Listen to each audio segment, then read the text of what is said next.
Hello guys, in this video I'm gonna show you how to make a fade transition in Davinci Resolve 18. So to do this, it's pretty simple. To make a fade transition here in your Davinci Resolve, all you have to do is select your two clips, and then all you have to do is mark the two ends of each other like that, and then all you have to do is press Command T.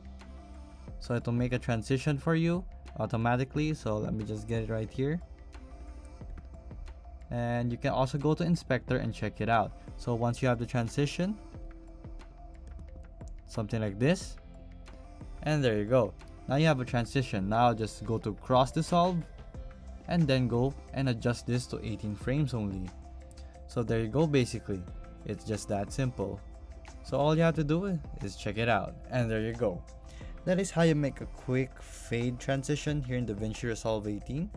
So if you find this video useful, please hit the like button and don't forget to subscribe.